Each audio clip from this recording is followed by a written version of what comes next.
යාළුවනේ ස්කයිමෙන්ෂන් සන්දානයේට අර සන්දාන හමුදාව ආපහු ආවට පස්සේ මුළු මධ්‍යම තැනිතලාවම එක පාරටම උඩු යටි කරුණා. බලන්නකෝ මහා පුරාණ වංශ තුනත් මධ්‍යම තැනිතලාවේ ලොක්කො වෙච්ච ස්කයිමෙන්ෂන් සන්දානයත් එකතු වුණාම මේ හමුදාව කොච්චර බලවත් වෙන්නේ නැතිද? මේ තරම් බලයක් ඉස්සරහා ඕනෑන කණ්ඩායමක් දූවිල්ලක් වගේ අතු ගෑවිලා යන්න පුළුවන්. හැබැයි මේ කම්පැනි වැඩි කල තිබ්බේ නැහැ. ඒ අය දන්නවද? සන්දාන හමුදාවයි හුන් වංශයයි අතර තිබ්බ ඒ මහා යුද්ධයේ ආරංචිය හැම තැනම පැතිරුණා. භූමදාන කඳුවැටියේ සිදු වුණ ඒ සටන ඇත්තටම භූමිකම්පාවක් වගේ. මේ යුද්ධය කලින් තිබ්බ හැම යුද්ධයකටම වඩා දහස් ගුණයකින් දරුණු වෙනවා කියලා හැමෝටම තේරුණා. මේ ලොකු යුද්ධයේදී නොදැනුවත්ම ප්‍රහාර වැදිලා විනාශ වෙයි කියලා බයට ස්කයිමෙන්ෂන් සන්දානයේ ළඟ හිටපු කණ්ඩායම් ඉක්මටම ඒ ප්‍රදේශ අතහැරලා ගියා. ෂියවුයන් මේ දේවන් ගණන් ගත්තේ නැහැ. මොකද හැමෝම මේ වෙලාවේදී මැදිහත් නොවි ඉන්න කැමති වුණා. ලොකු හමුදාව ආපහු තාරකාලෝකයට ආවා. ඉතින් ඒ වැඩ කටයුතු ඔක්කොම බාරගත්තේ යාවලාවෝ වගේ අය. ෂියාවයන්ට නම් ටිකක් මහන්සි. ඒ නිසා ඔහුට අවශ්‍ය වුණා පොඩි විවේකයක් ගන්න. යාවලාවෝ වැඩවලට මැදි වෙලා ඉන්නකොට ෂියාවයන්, ෂියාවෂාන්, ෂුන් එර් සහ කායිලින් එක්ක එයාලගේ කන්දට ගියා. ෂියාවයන් ආවා කියලා ආරංචි වුණාම ෂියාව් දුවගෙන ඇවිත් ඔහුට තුරුළුණා. ෂියාවයන් කිව්වා ඉන්න පුංචි දුවේ ඔයාගේ සියට ආචාර කරන්න. අම්මෝ ෂියාවෂාන්ගේ මුහුණේ තිබ්බේ පුදුම සතුටක්. අවුරුදු ගාණක් දුකෙන් හිටපු ඔහුට ඔහුගේ ලේ නෑදෑයෝ දකින්න එක මේ ලෝකේ වටිනාම දේ වුණා. ෂියාවෂාන් ඔහුට තුරුළු වෙන්න හදනකොට ෂියාව්ගේ පුංචි මූණට රැවුල වැදිලා රැවුල රිදෙනවා කියලා දුකෙන් කිව්වා. ඒකට ෂියාවෂාන් හයියෙන් hina වුණා. එයාගේ ඇස්වලට කඳුළු පවා ආවා. ෂියාවයන් සිනාසුණා. මේ දර්ශනය කායිලින් සහ ෂුන්නෙර්ගෙත් ඇස්රතු කළා. තාත්තේ අපි මුලින්ම ගිහින් විවේක ගමු. මම ඔබේ සෞඛ්‍යය රැක බලා ගන්න උදව් කරන්නම් ෂියාවයන් කිව්වා. ඊට පස්සේ කායිලින්ට කිව්වා යාන් අධිරාජ්‍යයට කෙනෙක් යවලා ඔහුගේ අයියලා දෙන්නම එක්කනෙන්න කියලා. ෂියාවයන් සුසුමක් කෙලලා හිතින් මුමුණනවා. ලොකු අයියේ දෙවනි අයියේ මම ඔයාලට දුන්න පොරොන්දුව අවසානයේ ඉෂ්ට කළා. මේ මහ සටනින් පස්සේ දවස් ටික අමුතුම විදියට නිශ්ශබ්ද වුණා. හැබැයි මේ නිශ්ශබ්දතාවය ඊළඟට එන්න තියෙන දරුණු කුණාටුවට කලින් නැති වුණ විරාමයක් කියලා හැමෝම දැනන් හිටියා. දෙපැත්තටම හානි සිදු වෙලා තිබ්බ නිසා එයාලා ඉක්මනටම ශක්තිය එකතු කරගෙන සම්පූර්ණ සටනකට සූදානම් වෙමින් හිටියා. පුදුමේ කියන්නේ ටූෂේ ජේඩ්ඩට ගත්තට පස්සේ හුන් වංශයේ කිසිම චලනයක් නොපෙන්වා සම්පූර්ණයෙන්ම නිහඬ වෙලා මේ නිශ්ශබ්දතාවය තව දවස් කීපයක් තිබුණා. ඊට පස්සේ සන්දාන හමුදාව තීරණය කළා එයාලගේ ඊළඟ ප්‍රහාරය හුන් වංශයට එල්ල කරන්න. බලවත්ම සෙවීම ආරම්භ වුණා. එයාලගේ ඉලක්කය වුණේ ආත්මේ ශාලාවේ ශාඛා හොයන එක. මේ සෙවීම නිසා මධ්‍යම තැනිතලාවේ තිබ්බ ආත්මේ ශාලාවේ හැම ශාඛාවක්ම හෙළිදරව් වුණා. හැබැයි යාළුවනේ හමුදාව ඇතුළට යනකොට ඒ හැම ශාඛාවක්ම හිස් වෙලා. ආත්මේ ශාලාව දැනටමත් හැමදේම අරගෙන එතනින් ගිහින්. මේක දැකලා හැමෝම පුදුම වුණා. ෂියාවයන් දැනන් හිටියා හුන් වංශයේ කලින්ම මේක දැනගෙන හැම ආධ්‍යාත්මික සාරයක්ම අරගෙන ආත්මේ ශාලාව පූජා කරලා තියෙන්නේ කියලා. ආත්මේ ශාලාව විනාශ කළාට පස්සේ සන්දාන හමුදාව හුන් රාජධානිය ළඟට ගිහින් ස්ථානගත වුණා. ඔන්න මේ අතරේ ෂියාව් ඩින් සහ ෂියාව් ලීත් වර්ම් හෝලලා කරහා කෙලින්ම තාරකාලෝකයට ආවා. තාත්තයි පුතාලයි සහෝදරයෝ නැවත හමු වුණ ඒ දර්ශනය ඇත්තටම හැමෝටම හදවත්වලට දෙනුණා. ෂියාවයන් යාන් සන්දානයේ තොරතුරු බැලුවා. ඒක දැන් වයම්බදික කොටසේ බලවත්ම කණ්ඩායම. හැබැයි මේ තරම් ලොකු යුද්ධයකට යාලව ඇතුළත් කරන එක තේරුමක් නැති බව ඔහු දැනගෙන හිටියා. පවුලේ අයත් එක්ක සතුටින් කාලය ගත කළාට පස්සේ ෂියාවයන් නැවතත් යුද්ධයට අවධානය දුන්නා. ටූෂේ පුරාණ දෙවියන්ගේ ජේඩ් එක හුන් වංශයේ එකතු කරලා ඉවහයි. ඔහු ඩී රාජ්‍ය ආත්මයක හිටියත් නිහිලිටි ගිල දමන දැල්ල වගේ ඩූෂෙන් කෙනෙක් එක්ක හැරෙද්දී තවමත් දුර්වලයි. ඉතින් ෂියාවයන් තීරණය කළා හුන් වංශයේ පුරාණ දෙව් ගුහාව හොයාගන්න කලින් ඉක්මනටම Tamanගේ ශක්තිය වෙඩි කරගන්න ඕනි කියලා. අමාරුවෙන් කල්පනා කරලා ඔහු තීරණය කළා පුංචි ඊගේ ශරීරයේ තියෙන අద్භූත රන් අකුණු 9 ඉලක්ක කරගන්න. දැන් ඩී රාජ්‍ය ආත්මයක් නිසා ඔහුට පුළුවන් මේ බලය පිරිපාදු කරන්න. මේක තමයි අවසාන විසඳුම. යාළුවනේ ඔන්න අපේ ෂෝයන් මේ වෙද්දී ඉන්නේ ස්වර්ගීය සොහනේ අතිශය රහසිගත ගැඹුරුම තැනක තියෙන සොහනක් ඉස්සරහා. ඔහු ගෞරවයෙන් ඔළුව නමලා වටපිට බැලුවා. අවට ශක්ති ශරීර එනර්ජි බොඩීස් ගොඩක් හිටියත් එක්කවත් ෂෝයන් ළඟට එන්නේ නැහැ. ඇයි දන්නවද? මොකද මේ වන විට ෂෝයන් කියන්නේ මේ ස්වර්ගීය සොහනේ අයිතිකාරයා. වගේම ඔහුගේ ආත්මය ඩී රාජ්‍යයට ඩී ස්ටේට් සෝල් පියවර තියලා ඉවරයි. මේ ශක්ති ශරීර ඒ බලයට බයින් වෙවුලනවා. මේ අය ජීවත්ව සිටියේදී ලෝකෙ හිටපු බලවත්තු තමයි. හැබැයි දැන් ඉන්නේ මේ සොහන මතම යැපෙන පිරිසක් විතරයි. මේ අතර ඩූෂෙන් මට්ටමට ළඟා වුණු අය දුසිමකට වඩා හිටියත් ෂෝ සුවන් මුතුන් මිත්තන්ට සමාන බලයක් කාටවත් තිබුණේ නැහැ. ඒක නිසා ෂෝයන්ට මෙයාලගෙන් ලොකු උදව්වක් ගන්න බෑ. ඒත් එයා හිතුවා අනාගතයේ සතුරෙක් ආවොත් මේ සොහනට කුටු කරන්න පුළුවන් නේ කියලා. hina වෙවි ඔහු සොහන ළඟ වාඩි වෙලා ෂූඩාවට කතා කළා කිව්වා. ෂූඩාව් මම වැඩක් පටන් ගන්නවා. මට ආරක්ෂාව දෙන්න. කිසි කෙනෙක් මට බාධා කරන්න දෙන්න එපා. ඈතේ ඉඳන් හිටපු ලේ වැగిරුණු රුවක් වගේ හිටපු ෂූඩාව් ගෞරවයෙන් පිළිගත්තා. නව අයිතිකාරයා Tamanda සමීප නිසා හැමෝම ෂූඩාවට දෙන් ගරු කරනවා. Taman මේ බලය ණයටගෙන ඇති බව ඔහු දැන සිටියත් ෂෝයන් ඉදිරියේ ෂූඩාව් හැසිරුණේ ගෞරවාන්විතවයි. ෂෝයන් උපදෙස් දීලා මුද්‍රාවක් හැදුවා. පොඩි උරහිසට ඇවිත් කට ඇරියා විතරයි රන් ආලෝකයක් එළියට විද්දේ. ඩං ඩං කියලා සද්දෙත් එක්කම මේ ආලෝකය ක්ෂණයෙන් විශාල වෙලා අඩි දහස් ගණනක් විශාල රන් අකුණු මකරෙක් බවට පත් වුණා. මුළු ශරීරය පුරාම අති විශාල අකුණු ඡාප දිලිසෙනවා. මේ මකරාගේ භයංකර පීඩණයට අවට හිටපු ශක්ති ශරීර පවා බයෙන් ඈතට දිව්වා. ෂෝයන් ඒ දෙස බලා සිනාසුණා. කලින් නම් මේ බලය පාලනය කරන්න අමාරුයි. ඒත් දැන් ඔහු ඩී රාජ්‍ය ආත්මය ලබාගෙන ඉවරයි. ඒක නිසා මේ නව අద్భుත රන් අකුණු 9 Mysterious Golden Lightning පාලනය කිරීම දැන් එයාට සාමාන්‍ය දෙයක්. එයාට ඕනේ මේ බලය උපරිමයෙන් ප්‍රයෝජනයට අරගෙන ඉක්මනින්ම තමන්ගේ සටන් ශක්තිය වැඩි කරගන්නයි. ෂෝයන් මුද්‍රාව වෙනස් කළා. එයාගේ නළලෙන් සයුරක් වගේ ආධ්‍යාත්මික බලයක් පිට වුණා.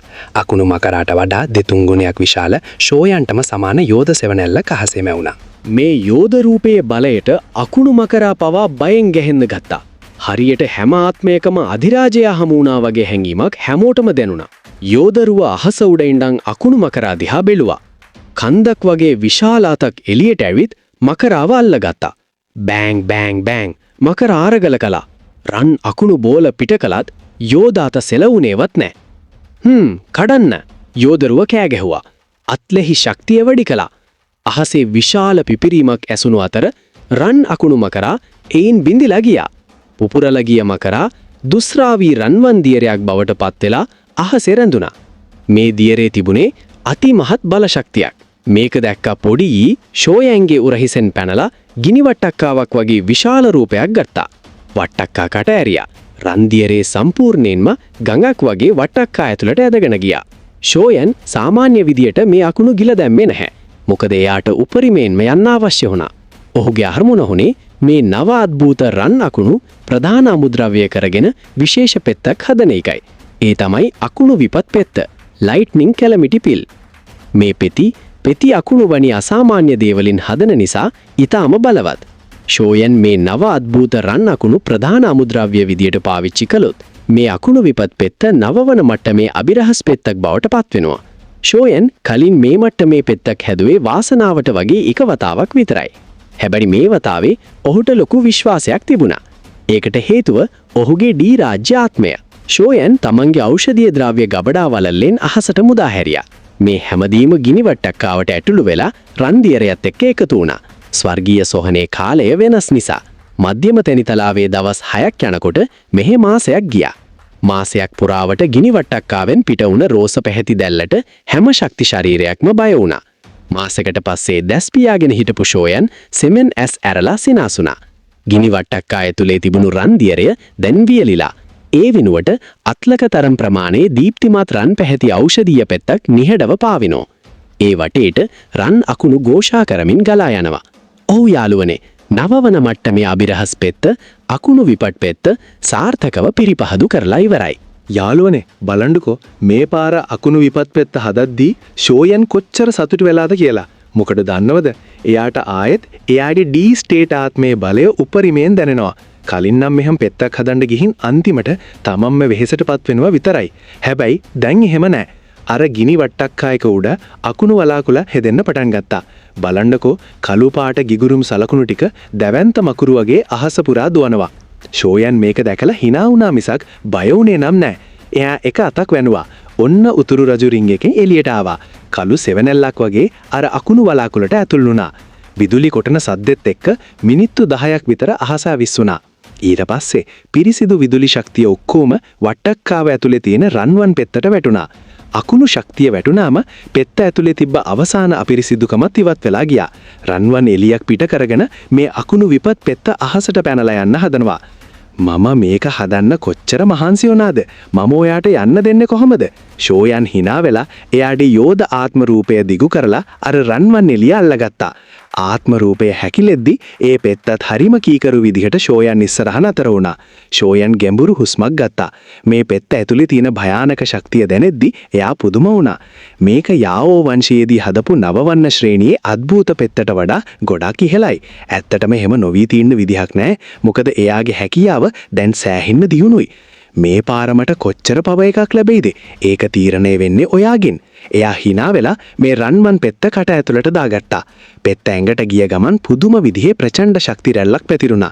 අඩි 100 ගණනක් ගැඹුරු දැවැන්ත වලක් හැදුනා. ෂෝයන් ඒක මැද්දේ හිටගෙන ඉන්නවා. සොහොන්ගේ විනාශ වෙන්නේ නැතුව එලියක් පිට කරන ආවරණයකින් ආරක්ෂා වුණා. රන්වන් අකුණු එලියක් ෂෝයන්ගේ ඇඟෙන් පිට වුණා. ඔහුගේ කළු කොණ්ඩේ රන්වන් පාටට හැරුණා. ඇඟ ඇතුලේ ප්‍රචණ්ඩ අකුණු බලයේ පිස්සු වැටුණ මකුරු වගේ කෑ ගහනවා. හැබැයි පිරිසිදු කරන යක්ෂ නෙළුම් දැල්ල ඒ හැම ප්‍රචණ්ඩ ශක්තියක්ම ගිල දාලා පිරිසිදු ඩූක් වී නැත්නම් සටන් ශක්තිය බවට පත් කළා. ෂෝයන්ගේ ඩී ස්ටේට් ආත්මය සහ මේ දැල්ල තියෙන නිසා පෙත්ත පිරිපහදු කිරීම එනට හරිම ලේසි වැඩක් වුණා.